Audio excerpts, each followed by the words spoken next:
Iran का एक आदेश और स्टेट ऑफ हॉर्मुज के बाद अब बंद हो सकता है रेड सी।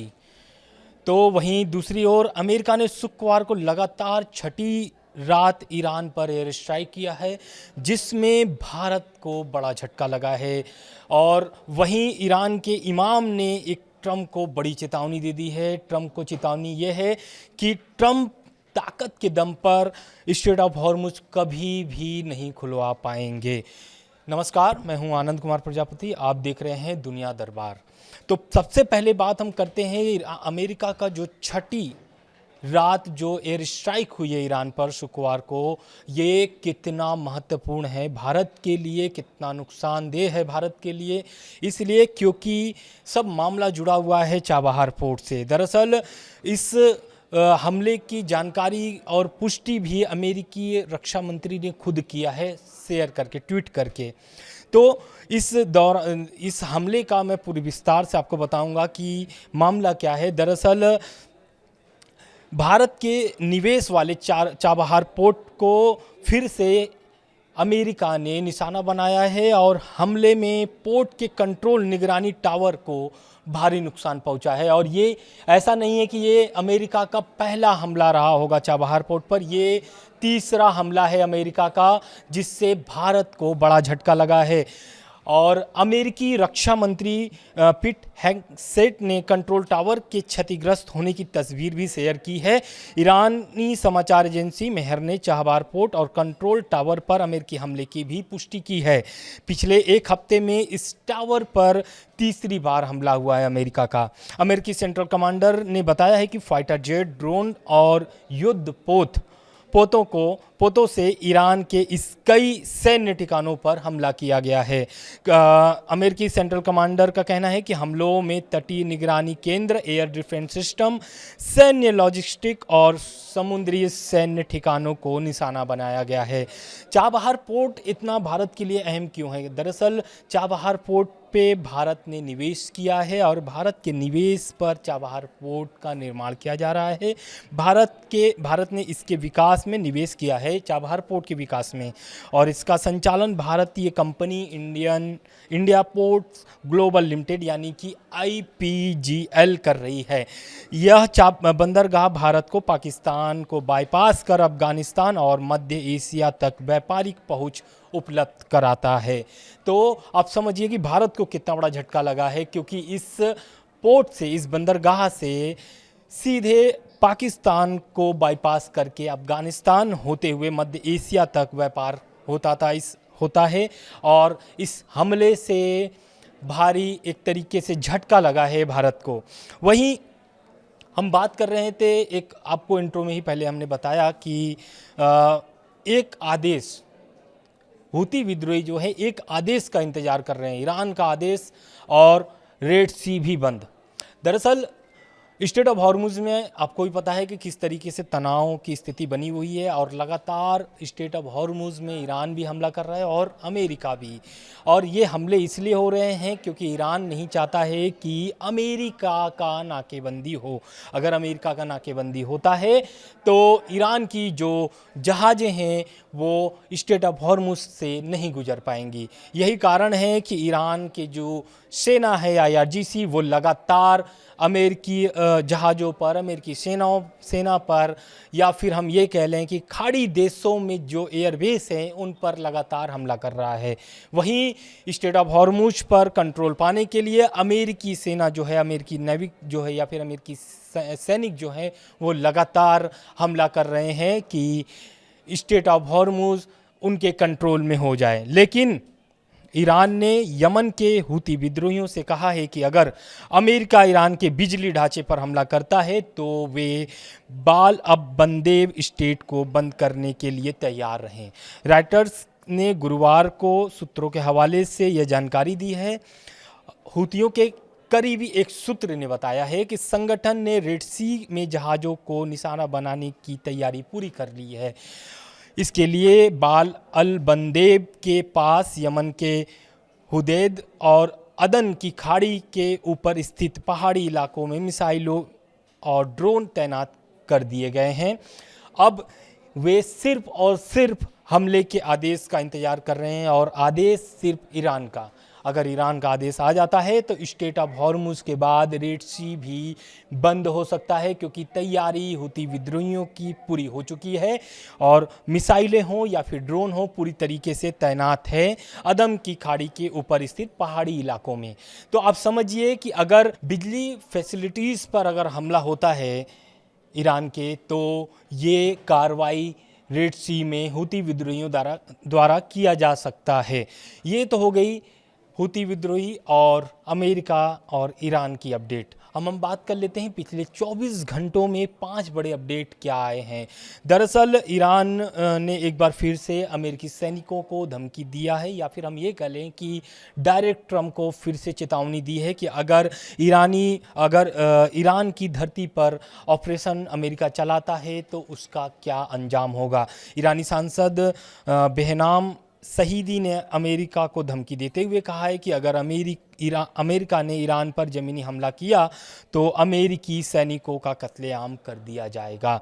और वहीं दूसरी अपडेट जो आया है वो, जैसा कि मैंने आपको बताया कि यमन हूतियों से जुड़ा हुआ था मामला, तो यमन हूती जो है कि बिजली ढांचे पर, अगर ईरान के बिजली ढांचे पर अगर हमला होता है तो बाल अल बंदेब स्टेट को बंद करने के लिए हूती विद्रोही तैयार है, यानी कि रेड सी भी बंद हो सकता है स्ट्रेट ऑफ हॉर्मुज के बाद। वहीं तीसरा, स्ट्रेट ऑफ हॉर्मुज से सिर्फ और सिर्फ 9 जहाज़ें गुजरी हैं।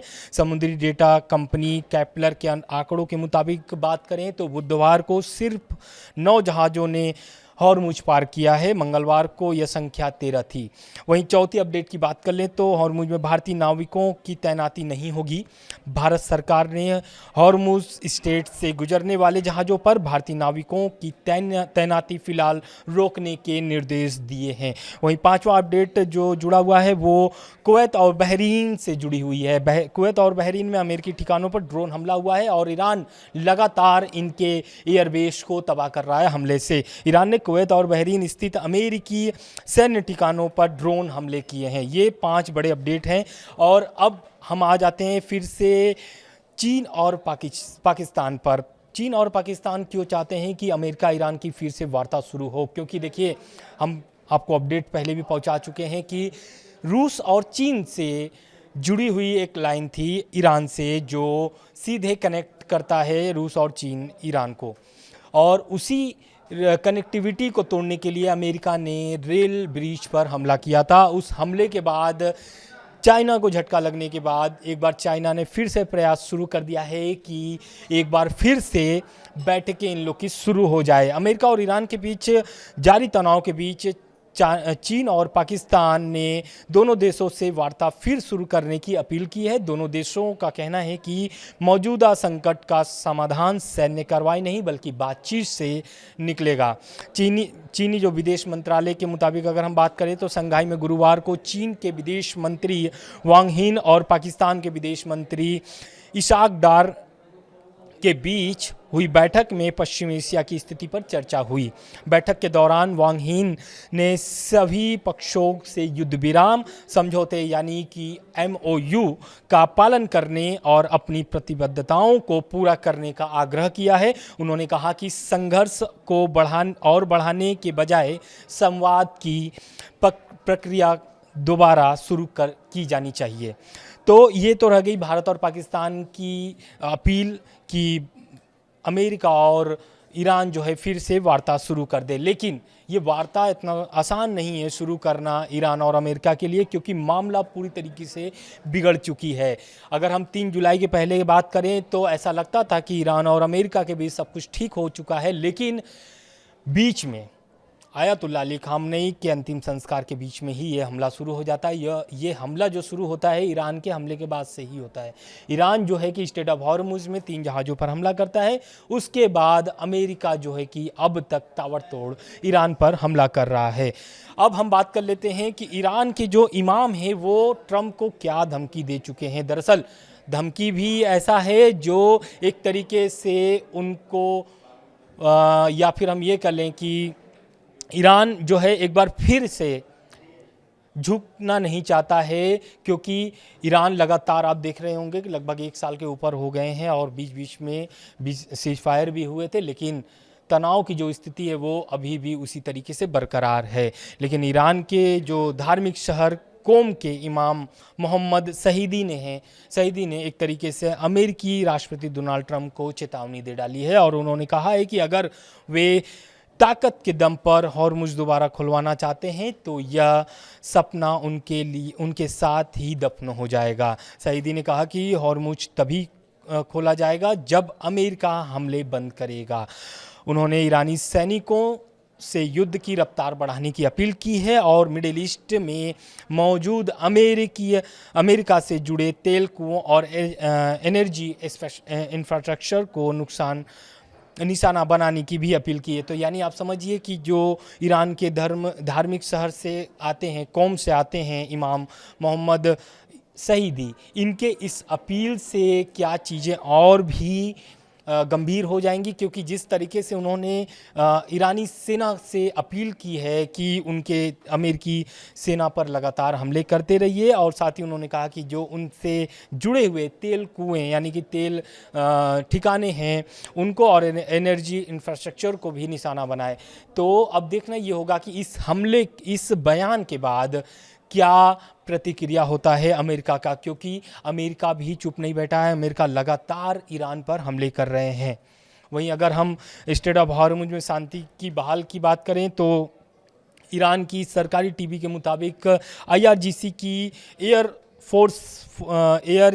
स्पेस फोर्स के कमांडर सैयद मजीद मौसवी ने कहा है कि स्टेट ऑफ हॉर्मुज और दक्षिणी तट पर शांति बहाल होने तक दुश्मन के खिलाफ ईरान के हमले जारी रहेंगे। तो इन सभी प्रतिक्रिया और बयान से तो यही लगता है कि ईरान जो है कि चुप नहीं बैठेगा और हमले भी नहीं रोकेगा। हमले लगातार जारी हैं। कुवैत बहरीन में कई ऐसे जगहों पर भारी नुकसान सहना पड़ा है खाड़ी देशों को, साथ ही साथ अमेरिका को भी नुकसान सहना पड़ा है। लेकिन ईरान के लिए एक और बड़ी खबर सामने आ रही है, ईरान से जुड़ी हुई है। ईरान की करेंसी में भारी गिरावट फिर से देखने को मिला है। $1 की कीमत अब 19.18 लाख रियाल पहुँच चुकी है। ईरान की मुद्रा रियाल में लगातार गिरावट जारी है। शुक्रवार को एक अमेरिकी डॉलर की कीमत बढ़कर 19,18,000 रियाल पहुंच गई है, जो अब तक की सबसे उच्च स्तर है। इससे पहले 4 मई को $1 की कीमत 19 लाख रियाल पहुंच चुकी थी। तो ये रह गई उनकी करेंसी की बात, और ये करेंसी लगातार गिरते ही जा रहा है जब से ईरान पर प्रतिबंध लगे हैं। जब तक ईरान पर प्रतिबंध लगे रहेंगे और इस तरीके के तनाव की स्थिति बनी रहेगी, हमले जारी रहेंगे, तब तक इनकी करेंसी में सुधार होना मुश्किल है। तो ये रह गए ईरान अमेरिका से जुड़े अब तक के अपडेट। बाकी अपडेट जो भी हम आते रहेंगे लगातार हम आपको पहुंचाते रहेंगे। वीडियो कैसा लगा कमेंट्स बॉक्स में ज़रूर बताएं। नमस्कार।